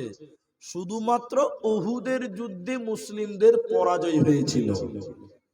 এই উহুদের যুদ্ধে মুসলিমদের পরাজয় হওয়ার পেছনে একটা লম্বা কারণ আছে, বিরাট লম্বা কারণ আছে। সেই কারণ যদি একটা একটা করে বলতে লাগি তো অনেকক্ষণ লাগবে। তার একটা কারণ আপনাকে তুলে ধরি, বেশি লম্বা করব না। এক, আল্লাহর নবী 50 জন সাহাবীকে পাহাড়ের উপরে দাঁড় করেছিলেন। 50 জন সাহাবীকে কোথায় দাঁড় করেছিলেন? পাহাড়ের উপরে। এবং বলে দিয়েছিলেন নবীজি, আমরা জয় হয়ে গেলেও তোমরা পাহাড় থেকে নেমে আসবে না যতক্ষণ পর্যন্ত আমি নবী তোমাদেরকে আসতে না বলবো। কেন দাঁড় করেছিলেন 50 জনকে? পেছন দিক থেকে যেন কেউ এসে অ্যাটাক করতে না পারে। যুদ্ধ চলছে, জোর কদমে যুদ্ধ চলছে, জিহাদ চলছে, মনে হচ্ছে মুসলমানেরা জয় হয়ে গেল। ওই যে 50 জন সাহাবী দাঁড় হয়ে আছে, ওরা বলছে যে আমরা তো জয় হয়েই গেলাম, খানকা দাঁড়িয়ে থেকে লাভ আছে? খানকা দাঁড়িয়ে থেকে কি লাভ? আমরা তো যুদ্ধে জয় হয়েই গেলাম। ওরা দেখতে পেয়েছি, সব ওপেন দেখতে পেয়েছি। ওরা রসুলের এই কথাটা মানতে পারল না। পাহাড় থেকে তারা নেমে গনিমতের মাল সঞ্চয় করার জন্য রেডি হলো। আর যখন তারা পাহাড় থেকে নেমে গেল, পেছন দিক থেকে, পাহাড়ের পেছন দিক থেকে কাফেরেরা এসে আবার অ্যাটাক করলো। তারপরে যুদ্ধে হুলুস তুলুস শুরু হয়ে গেল। ওই যুদ্ধে মুসলমানকে মেরেছিল, মুসলিমেরা মুসলিমকে মেরেছিল। পেছন দিক থেকে অ্যাটাক করার কারণে হুলুস তুলুস শুরু হয়ে গেছিল। রসুলের একটা কথা অমান্য করার কারণে পুরো যুদ্ধটাই পরাজয় হয়ে গেল। অন্য কোনো কারণ ছিল না। মুসলমানদেরকে পরাজয় করার মতন ক্ষমতা কারো ছিল না। অতএব যুদ্ধের ময়দানে পেছন পা হবে না, এটা আল্লাহ রসুল ওসিয়ত। নাম্বার 8, নবীজি বললেন, মুআজ রে, তোমার পরিমাণ অনুযায়ী স্ত্রী, কন্যা, পরিবারের উপরে তুমি খরচ করো। তোমার আয় বুঝে ব্যয় করো সংসারের উপরে। মুআজ রে, যা কামাই করছো তার কিছুটা তুমি তোমার সন্তান, স্ত্রী, কন্যাদের উপরে তুমি খরচ করো। স্ত্রী কন্যাদের উপরে খরচ করো। ওতে পরিবারের উপরে খরচ করতে হবে। কামাই করে করে করে করে স্ত্রীর জন্য সায়া, কাপড়, ব্লাউজ, স্ত্রীর জন্য গয়না গাটি কিনে দিতে হবে। আল্লাহর নবী বলেছেন, মুআজ রে, 8 নম্বর শুনে নাও, তুমি তোমার পরিমাণ অনুযায়ী স্ত্রীর উপরে খরচ করো। তাহলে স্ত্রীদেরকে গয়না গাটি কিনে দিতে হবে, স্ত্রীদেরকে ভালো ভালো জিনিস কিনে দিতে হবে। আল্লাহর কোরআন বলছেন, ওয়াবিমা আনফাকু মিন আমওয়ালিহিম, মাল ইনকাম করো পুরুষ তুমি, আর খরচা করো তোমার নারীর পেছনে। মাল ইনকাম করো তুমি, খরচা করতে হবে স্ত্রীর পেছনে। স্ত্রীদের পেছনে তুমি খরচ করো। তাহলে ইসলাম বলছে তুমি কামাই করে করে স্ত্রী কন্যাদের উপরে খরচ করতে হবে, তবে অপচয় খরচ করা যাবে না। মনে রাখবেন, মেয়ে ছেলে এমনই এক জাত, মেয়ে মানুষ এমনই এক জাত, ওকে যতই এনে দেন না কেন তারপরও বলবে আর কিছু আছে, মানে এদের পেট ভরবে। বাজার থেকে যদি আপনি 10,000 টাকাতে শাড়ি কিনে নিয়ে আসেন, তারপরে লেরে লেরে বলবে কানাটা কেমন, ভালো লাগে না, এদের মন ভরবে না। তা আল্লাহ নবী বললেন, মুআজ তুমি তোমার স্ত্রীদের উপরে খরচ করো, সন্তান সন্ততির উপরে খরচ করো। 8 নাম্বার 9, এই কথাটা বললে অনেকে রাগ হবে। নবীজি বলেছিলেন, মুআজ তুমি শোনো, তুমি তোমার আদবের লাঠিটা পরিবারের উপর থেকে হটায় না, শাসনের লাঠিটা ছেলে মেয়ে পরিবারের উপর থেকে সরায় না। তার মানে পরিবারের জন্য একটা লাঠি থাকতে হবে, ছেলে মেয়েদেরকে ভয় দেখাবার জন্য, কখনো মারার জন্য, স্ত্রীদের শাসন করাবার জন্য বাড়িতে একটা আদবের লাঠি থাকতে হবে। 9 নম্বর নবীজি বলেছেন, মুআজ রে তুমি তোমার স্ত্রী, কন্যা, ছেলে মেয়ে পরিবারের উপর থেকে তুমি আদবের লাঠিটা সরাবে না, কারণ ওই লাঠি দিয়ে তুমি পরিবার কন্ট্রোল করো। ছেলে মেয়েদের শাসন করার জন্য, পরিবারকে কন্ট্রোল করার জন্য কখনো কখনো লাঠির ব্যবহার করা যায়। একটা মেয়ে বাজারে ঘুরে বেড়াচ্ছে, টাইট ফিটিং জিন্সের প্যান্ট, ওর বাপ আবার হজ করে এসছে। কি করে এসছে বললাম? হজ করে এসছে, 4 লাখ টাকা খরচ করে হজ করেছে। আর হাজী সাহেবের বেটি বাজারে জিন্সের প্যান্ট পরে ঘুরে বেড়াচ্ছে। হাজী সাহেবকে বলছি, মুলি সাহেব আমরা বলছি, হাজী সাহেব কি ব্যাপার? জি হাজী সাহেব, নবীর দেশ ঘুরে চলে এলেন, নামাজ পড়ছেন, তাহাজ্জুদ পড়ছেন, তা আপনার মেয়ে যে জিন্সের প্যান্ট পরে রাস্তা রাস্তায় ঘুরে বেড়াচ্ছে, এটা কিছু বলতে পারছেন না? হাজী সাহেব বলছে, কি বলবো, শুনে না। এরকম হাজী সাহেব নাই না? নামাজ পড়ে না, অনেক মুলি সাহেবের স্ত্রী নামাজ পড়ে না, আছে না? মুলি সাহেবের স্ত্রী নামাজ পড়ে না, মুলি সাহেবের মেয়ে নামাজ পড়ে না, ছেলে নামাজ পড়ে না। মুলি সাহেব কি ব্যাপার, আপনার স্ত্রী যে পর্দা করে না, রাস্তায় যেমন তোমার মাথায় কাপড় দেয় না? হ্যাঁ মুলি সাহেব, কথা শুনে না, বলি তো শুনে না। তুমি বেটা ছেলে লাও।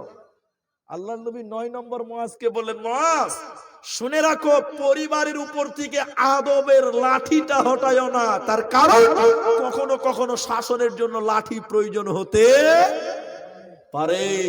হাদিস শুনবেন, সময় অনেক লাগবে, অত সময় দেওয়া যাবে না, যেটুকু আমি বলছি শর্টে শুনেন। আল্লাহ নবী বলছেন, যখন তোমার বাচ্চার বয়স 7 বছর, যখন তোমার ছেলের বয়স 7 বছর, যখন তোমার বাচ্চির বয়স 7 বছর, রাসূলের জামানায় মসজিদে মেয়েরাও নামাজ পড়তো, এখনো মেয়েরা নামাজ পড়ে। জি, রাসূলের জামানায় মসজিদে নামাজ পড়তো মেয়েরা, এখনো আরবে মেয়েরা নামাজ পড়ে। তো আল্লাহ নবী বলছেন, তোমার ছেলে মেয়ে যখন 7 বছর, তখন থেকে তুমি মসজিদে নিয়ে যাও, নামাজের অভ্যাস করাও। 7 গেল, 8 গেল, আব্বু নামাজ পড়ো, আম্মু নামাজ পড়ো, বেটা নামাজ পড়ো, বেটি নামাজ পড়ো। 7 গেল, 8 গেল, এখনো নামাজ পড়ে না। 9 বছর, বেটা নামাজ পড়ো, এখনো পড়ে না। বেটা নামাজ পড়ো, আব্বু নামাজ পড়ো, এখনো পড়ছে না। মা, আম্মা, বেটি নামাজ পড়ো, বোরখা পড়ো, এখনো পড়ে না। 10 বছর হয়ে গেছে। ক বছর? রাসূল বলছেন, এখন আর আব্বু বললে হবে না, এখন আর বেটি আম্মা বললে হবে না, পিটিয়ে পিটিয়ে তুমি তাকে নামাজের দিকে নিয়ে যাও। তাহলে ইসলামের শাসনের জন্য কখনো পিটাবার হুকুম দিয়েছে কি দেয় নাই? দিয়েছে। হাদিসে এসেছে, যখন 10 বছর, তখন তুমি তোমার বাচ্চাকে পিটিয়ে মসজিদে নিয়ে যাও, আর তখন তুমি তাদের বিছানাকে জুদা করে দাও, আলাদা করে দাও। 10 বছর মানে সাবালক, 10 বছর মানে সাবালক হয়ে গেছে, এখন আর এক বিছানায় শুতে পারবে না। এই যে যুগ, সোশ্যাল মিডিয়ার যুগ, বললে অনেক কথা বলা যাবে। অনেক বাচ্চা ছেলে আছে, ইশারাতেই বুঝে নেবেন। এখন ছেলেরা জেনা করছে, করছে না? এই করছে না? ছেলেতে জেনা করছে, করছে না? এরা কথা বলে না, করছে। আমরা 10কে নিয়ে চলি, আমাদের কাছে অনেক সময় বলে, মুলি সাহেব এরকম ঘটনা হয়ে গেছে, ছেলেতে জেনা হচ্ছে। কি করবেন? কি করবেন? আল্লাহ রাসূল বললেন, যখন তার বয়স 10 বছর, বিছানা আলাদা করে দাও, কখন সে নিজের বউ মনে করে ঘর মারিয়ে ধরে শুতে যাবে। জি, এর চেয়ে খুলে আর বলতে পারবো না। তাহলে কখনো কখনো পিটানো যাবে, শাসন করা যাবে, কখনো কখনো যাবে। এটাকে কেউ জাল বলেছেন, কেউ জয়ীব বলেছেন, কেউ বলেছেন জাল, কেউ বলেছেন জয়ীব, কেউ বলেছেন হাসান সহি। যাই হোক না কেন, আমি ঘটনাটা আমল নয় খালি বুঝাবার জন্য বলছি। উমর রাদিয়াল্লাহু তাআলা আনহুর বেটা মদ্যপান করেছে, নেশা পান করেছে, প্রমাণ হয়ে গেছে। আগেই বলেছি অনেকেই হাদিসটাকে জয়ীব বলেছেন। আমি এটা আমল নয় যে আপনার বিপদে পড়বেন, গুরুত্বটা বুঝাবার জন্য মনে করলেন জয়ীব হাদিসটাই শুনেন, শুধু গুরুত্বটা বুঝাতে চাই। উমরের বেটা মদ্যপান করেছে, দূরা মারবে, 100 লাঠি মারবে, প্রমাণ হয়ে গেছে। এবার হযরত উমর বেটাকে বলছে, বেটা তুমি তৈরি হয়ে যাও, 100 লাঠি মারবে, বাপ মারবে বেটাকে। বেটা যখন রেডি হয়ে গেছে, যেই মারতে যাবে 2-4 কোড়া মেরেছে, সঙ্গে সঙ্গে বেটা বাপের পা ধরে বলছে, আব্বা তওবা করছি, জীবনেও এ পাপ আর করব না। আমিরুল মুমিনিন বলছেন, উমর বলছেন, বেটা আমি যাকে কোড়া মারি সেই তো এসে আমার পা ধরে নাই, এখন তোকে মাফ করব বেটা বলে, আরেকজনকে মাফ করব চাচা ভাতিজা বলে, আরেকজনকে মাফ করব আপনার কিনা অন্য ভাগনা বলে, এই করে করে যদি মাফ করতে শুরু করে দিই, ইসলাম বলেছে 100, আমার নবী বলেছেন 100, তাহলে 100টা পূরণ হবে কবে বেটা বল? অতএব তুই যদি আমার পা ধরে কেঁদে মারা যাস, আমার হাত বন্ধ হবে না। আবার বলছি, অনেকে হাদিসটাকে জয়ীব বলেছে, আমি গুরুত্বটা বুঝাবার জন্য শুধু বলছি ঘটনাটা। এবার হযরত ওমর ছেলেকে মারতে লাগলেন, ছেলে হাউমাউ কাঁদতে কাঁদতে কাঁদতে কাঁদতে অজ্ঞান হয়ে গেল। এরপর ওমর যেন চাবুক থামছে না, তিনি একাধারে মারতে আছে, মারতে মারতে ছেলে যখন মারা গেছে, হযরত ওমরের বিবি হযরত ওমরকে এসে বলছে, স্বামী আমার, সন্তানের প্রতি কি কোনো মায়া আপনার নাই? সন্তানের প্রতি কোনো স্নেহ নাই, কোনো স্নেহভাষা নাই, কোনো সহানুভূতি নাই? ছেলেকে কি আপনি কোন রকম মহব্বত করতেন না? আপনি কি জানেন না ছেলে কাঁদতে কাঁদতে মারা গেছে, এখনো আপনি লাঠি বন্ধ করছেন না? ছেলের প্রতি কি কোনো দয়া নাই? আমিরুল মুমিনিন উমর বলেছিলেন, তুমি মহিলা বিবি রে, তোমার বুদ্ধি কম, আমি পুরুষ, তোমার চাইতে আমার বুদ্ধি বেশি। ভালো করে শুনে, হযরত ওমর বলেছিলেন, বিবি রে তুমি মহিলা, তোমার বুদ্ধি কম, আমি পুরুষ মানুষ, আমার বুদ্ধি বেশি।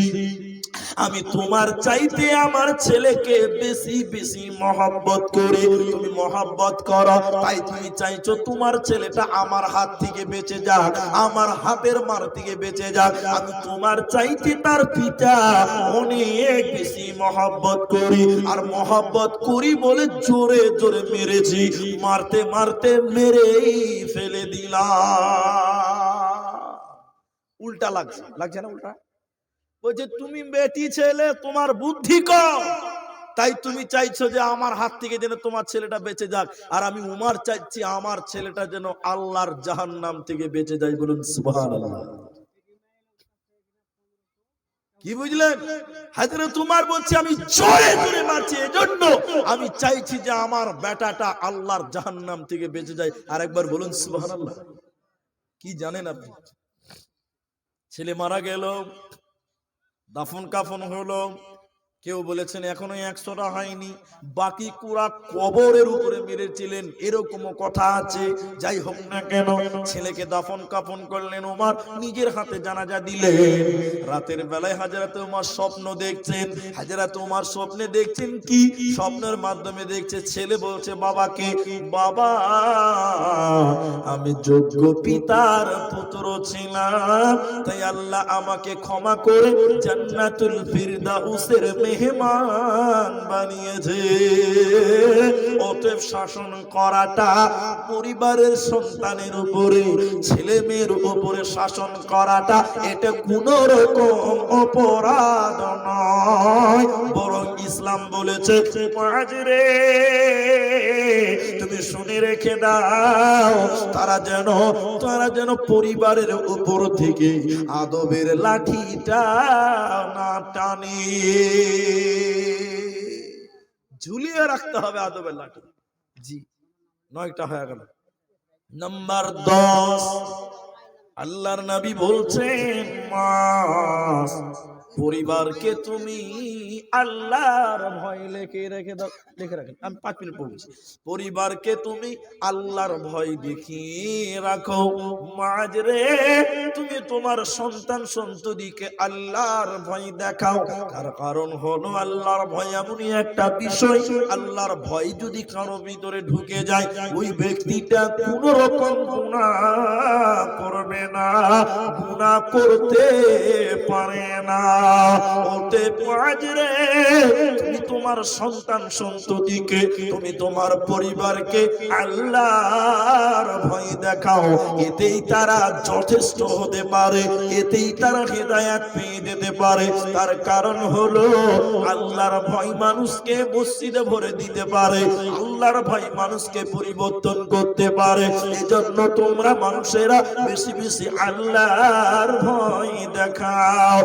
1 নম্বর শিরক করো না, 2 নম্বর আপনার কিনা নামাজ ছাড়িও না, 3 নম্বর হলো মা বাপের অবাধ্য হইও না, 4 নম্বর আপনার কিনা নেশা পান করো না, 5 নম্বর বলছিলাম আল্লাহর অবাধ্য হইও না, 6 নম্বর বলছিলাম মহামারী দেখে এলাকা ছেড়ে পালিয়ে যেও না, 7 নম্বর যুদ্ধের ময়দান থেকে পালাইও না, 8 নম্বর হলো অর্থ বুঝে ব্যয় করো, স্ত্রী কন্যাদের উপরে ব্যয় করো, ছেলে মেয়েদের উপরে ব্যয় করো। কারণ তুমি পুরুষ ইনকাম করো, তুমি খরচা করো তোমার নারীর পেছনে, তোমার বিবিদের পেছনে, সন্তানের পেছনে। আর 8 নাম্বার হলো, 9 নম্বর বলছিলাম আল্লাহর নবী বলেছেন বাড়ি থেকে আদবের লাঠিটা হটায় নিও না, পরিবারের উপর থেকে আদবের লাঠিটা সরাইও না। আর 10 নম্বর বলছে মাঝরে আল্লাহর ভয় তুমি মানুষকে দেখাও। তার কারণ হলো তুমি যদি পরিবারকে আল্লাহর ভয় দেখাও ওই লোকটা গুনাহ করতে পারে না। এজন্য নবীজি বলেছেন ওয়াল্লাযী নাফসি বিয়াদিহি লাউ তা'লামুনা মা আ'লামুন লা বাকাইতুম কাসীর ওয়া লা যাহিকতুম কলিল।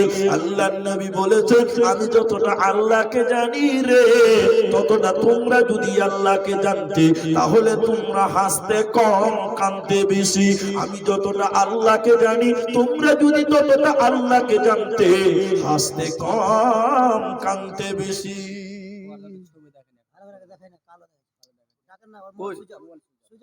এই প্রজেক্টর ম্যান ভাই, প্রজেক্টর ওয়ালা কোথায় আছেন আপনি? এখানে আসেন।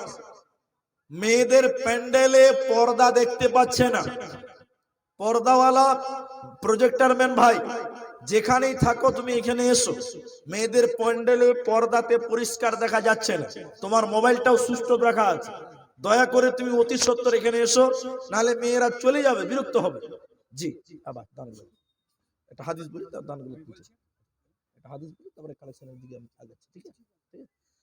আল্লাহর নবী তাহলে এই 10টা ওসিয়ত যদি আমরা মানতে পারি তাহলে আমরা দুনিয়াতে কামিয়াব হব না? অবশ্যই আপনি ইহকালে কামিয়াব হবেন, মরার পর কামিয়াব হবেন। তাই আল্লাহর নবী আর একটা হাদিস যদি ওসিয়তের ব্যাপারে বলা যায় তাহলে ওই জায়গাতে রয়েছেন। কোথায় আছে ওটা? আল আদাবুল মুফরাদ 17 নম্বর হাদিস, 17-18 নম্বর হাদিস খুলুন। ইমাম বুখারী আলাইহি রাহমা তিনি হাদিস নিয়েছেন, ওখানে বলেছেন আবু দারাদা রাদিয়াল্লাহু তাআলা তিনি হাদিসের রাবী। ওইখানে নবীজি 9টা ওসিয়ত করেছেন, 9টা সেম টু সেম উল্টাপাল্টা করা আছে, শুধু ওই বাবা মার কথাটা বাদ দিয়ে বাকি সম্পূর্ণটাই হাদিস হুবহু তোলা আছে। আমি আপনারা যেটি লোক আছেন 12টা বেজে গেছে, 12টা বাজতে চলে গেছে, কানাই কানাই আমরা টাইম নিয়ে চলছি, আপনারা একটু ধৈর্য ধরেন। যারা মায়েরা বসে আছেন পর্দাও ঠিক হবে, আর আপনাদেরকে একটা সুন্দর হাদিস উপহার দিয়ে আমি আপনাদের কাছে কিছু সাহায্য চাইবো, আপনারা বিরক্ত হবেন না। হাদিসটা এবার কি, চলুন হাদিসের জগতে আপনাদের নিয়ে যাই। আল্লাহর নবী যখন মক্কা থেকে মদিনা গেলেন, খুব মজা লাগবে, খুব ভালো লাগবে, শুনেন এই ঘটনা শুনেন। বীরে উসমান, তো মদিনাতে ভাই মরুভূমি এলাকা, যেখানে সেখানে কল ছিল না, টিউবওয়েল ছিল না, পানির খুব অভাব। মদিনাতে একটা কুয়া ছিল, কুয়া, কুয়া, আপনারা কুয়া বুঝেন তো? ওই কুয়াটা ছিল একটা মুনাফিকের, মুনাফিক। আর মুনাফিক তো জানেন কত ভালো মানুষ, খুব বদমাস, লোভী। এই মুনাফিক ওই কুয়া থেকে পানি নিলে তার কাছ থেকে টাকা নিত। তো মদিনার গরিব মানুষ, নতুন সাহাবীরা যারা হিজরত করে এসেছে, তাদের তো টাকা নাই, খুব অসুবিধা। আল্লাহর নবী বললেন, এই কুয়াটা যে কিনে গরিব মানুষকে দান করতে পারবে, আল্লাহ তাকে জান্নাতে একটা কুয়া দিবে, বলুন সুবহানাল্লাহ। হযরত উসমান গনি বললেন, সুবহানাল্লাহ, এত বড় সুযোগ আমি ছাড়তে রাজি নই। হযরত উসমান গনিউন মানে বড় লোক, মালদার, তিনি টাকার বান্ডিল নিয়ে চলে গেছে, ব্যবসায়িক মানুষ ছিলেন উসমান। ওই কুয়াওয়ালা মুনাফিককে দিয়ে বলছে, ভাই কুয়াটা তো অনেক ব্যবসা করলে, এবার কুয়াটা আমার কাছে বিক্রি করে দাও, আমি খানিক ব্যবসা করি। তার মুনাফিক বলছে, মাথা খারাপ, তোমাকে বিক্রি করে দেবো, তা আমি কি করব? বিক্রি করব না। তা উসমান বলছে, পুরোটাই করতে হবে না ভাই, অর্ধেকটা বিক্রি করো, আমার কাছ থেকে কিছু টাকা নাও, তুমি অর্ধেক মালিক, আমি অর্ধেক মালিক, তুমি কিছুদিন বিক্রি করবে, আমি বিক্রি করব, তুমি টাকা নিবে, আমি টাকা নিব, ভাগাভাগি করে ব্যবসা করবে, তাহলে ভালো চলবে। তোমার যা কাফের মুশরিক আছে তোমাকে দেখে পানি কিনবে, আর আমাদের রাসূলের যা সাহাবী আছে তারা আমাকে দেখে আসবে, তাহলে দুই ভাই ব্যবসা করলে ব্যবসাটা খুব ভালো চলবে। মুনাফিক লোভী তো বলছে, বন্ধু খুব ভালোই পেয়েছি রে ভাই, এবার ব্যবসা খানিক জমবে। হযরত উসমান কিছু টাকা দিয়ে কুয়াটার অর্ধেক মালিক হলো, কথা বুঝতে পারছেন? অর্ধেক মালিক হয়ে গেল হযরত উসমান। এবার দুদিন পর হযরত উসমান কুয়াওয়ালা মুনাফিকের কাছে এসে বলছে, ভাই কুয়াটা ভাগ করে লাও ভাই, ভাগে ব্যবসা ভালো নয়। তখন মুনাফিক বড় বড় করে তাকিয়ে বলছে, ভাই তুমি দুদিনে পাল্টে গেলে, কি ব্যাপার? কুয়া কি ভাগ করা যাবে? আচ্ছা আপনারা বলুন, কুয়া ভাগ করা যাবে? বলছে না, উসমান বলছে কথা চলবে না, তুমি কুয়া ভাগ করো ভাই, ভাগে ব্যবসা করবো না, যা ভুল করেছি একবার, না তো তোমার সঙ্গে ল্যাটালিটি লাগবে। উসমান তখন মুনাফিক বলছে, ভাগ করবি কি করে রে? বলছে কুয়ার মাঝখানে একটা দেওয়াল দিয়ে দে। আচ্ছা আপনারা বলুন, কুয়াতে দেওয়াল দেওয়া যাবে? হযরত উসমানকে বলছে, ভাই তাও তো দেওয়া যাবে না, তাহলে কি করবি? উসমান বলছে, কোনো চান্স নিতেই হবে ভাই, এইভাবে ব্যবসা চলবে না। তখন উসমান বলছে, তাহলে এক কাজ কর, একদিন পানি তুই বিক্রি করবি, টাকা তোর, একদিন পানি আমি বিক্রি করবো, টাকা আমার, তাইলে আর তোর সঙ্গে আমার ঝামেলা হবে না। ভালো ফয়সালা হলো। এবার যেদিন উসমানের পালা, এবার যেদিন মুনাফিকের পালা, মুনাফিক টাকা লিছে আর পানি বিক্রি করছে, আর যেদিন উসমানের পালা বলেছে 1 টাকা লাগবে না, ফ্রিতে পানি খাবি এবং বাড়িতে তোরা বাইরে চলে যা। এবার বলুন, যেদিন মুনাফিকের পালা, টাকা দিয়ে কেউ পানি কিনবে? হ্যাঁ, যখন দেখছে যে কেউ কিনে না, দুদিন পর মুনাফিক এসে কাঁদতে কাঁদতে বলছে, ভাই তুমি গোটাটাই নিয়ে নাও, ব্যবসা ভালো চলছে না। হযরত উসমান পুরোটাই কিনে নিলেন।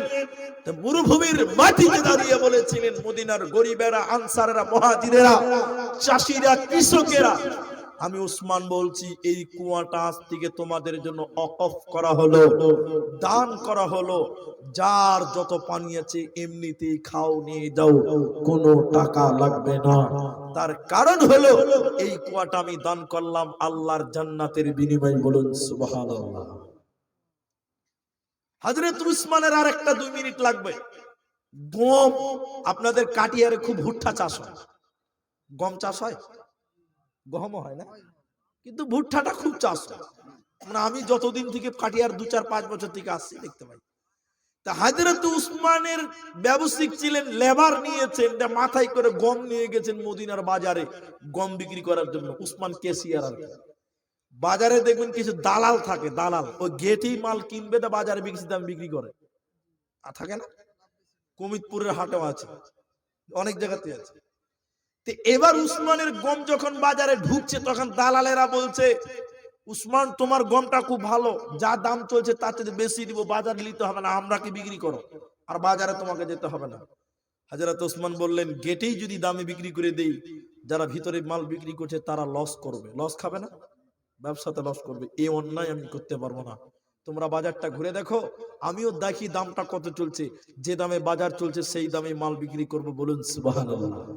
এই ছিল উসমানের নীতি, আদর্শ, মানবতা। সুবহানাল্লাহ বলতে বাধ্য। এবার খানিকক্ষণ পর উসমান দোকানটা রেডি করেছেন, গমের দোকান। দেখছে মদিনার গরিবেরা টাকার অভাবে এত দাম চড়া, কেউ আর গম কিনতে পারছে না, এমনিতেই গরিবেরা চলে যাচ্ছে। তখন উসমান বললেন, ও মদিনার গরিবেরা, যাদের টাকা আছে এদিকে তাকান, যাদের টাকা আছে আমার কাছে টাকা দিয়ে যা আছে তা নিয়ে নাও, যার টাকা নাই এমনিতেই নিয়ে নাও। এবার পাইকারেরা, ওই দালালেরা, বড় লোকেরা বলছে, উসমান তুমি গমটা আমাদেরকে দিলে না, ওই গরিবদেরকে তুমি কিসের বিনিময় দিলে? ওদের তো পরনে কাপড়ই ঠিক নাই। কয় টাকায় দিয়েছে ওরা? হযরত ওসমান বলেছিলেন, বন্ধুরে, কোন মালের বিনিময় নয়, কোন টাকার বিনিময় নয়, আমি আমার গমগুলো গরিবদের দান করলাম, যে মালের বিনিময় কিয়ামত পর্যন্ত তোমরা দিতে পারবে না। কিসের বিনিময় আমি দিলাম শুনে নাও, আমি আমার গমগুলোকে আল্লাহর জান্নাতের বিনিময় আমি দান করে দিলাম। নিয়ত যদি থাকে, মসজিদকে আমি ১,৫০০ টাকা দান করলাম, ৫,০০০ টাকা দান করলাম, পৃথিবীর লোক জানুক না জানুক এটা আমার পরোয়া করি না, এটা বিষয় নয়। বরং আমি এই দুনিয়ায় ৫,০০০ টাকা মাদ্রাসায় দিলাম, মসজিদে দিলাম, ঈদগাহ দিলাম, কবরস্থানে দিলাম, আল্লাহর ঘর বানাতে দিলাম, মসজিদে দিলাম, এর জন্য আমি আল্লাহর কাছে জান্নাত নিব। এই আশায় যদি আপনি দান করেন বন্ধুরে, আল্লাহ আপনার ইহকাল কামিয়াব করবে, মরার পর জান্নাতে দিবে রে, কোনো চিন্তা হবে না। ভাই, আপনারা যেটি মানুষ আছেন, একটা লোক এইখান থেকে বলতে পারেন, বা কমিটির লোক বলতে পারেন, লোক নাই, সবাই চলে গেছে, ক্যামেরা যদি খালি একবার অ্যাঙ্গেল করে দেয়, কালকে বলবো যে ফাঁকা মাঠে বক্তব্য রাখছিলেন আপনি। এর চেয়ে তো মসজিদে জালসা করা অনেক ভালো, দিয়ে এত টাকা খরচা হবে না। আপনারা যেটি মানুষ আছেন, আজকের এই এই এই এই বাবনি, এই লাভা কাটিহার বাবনির এই মসজিদে জালসা, মসজিদের জালসা, জুমা মসজিদের উন্নতির জন্য জলসা। এই মসজিদে আমার সামনে যারা আছেন, আমি চিনি না আপনাদের অবস্থান, তবে আমার মন চাইছে আজকে উসমান গনির মতন একটা বড় লোক, সাহাবীর মতন একজন উসমান গনির মতন একটা দানবীর আজকের এই মাঠ থেকে আমি নেব। একটা বা ৫,০০০ টাকার দাতা আপনাদের ভিতর থেকে কেউ পারবেন? কিছুই বললেন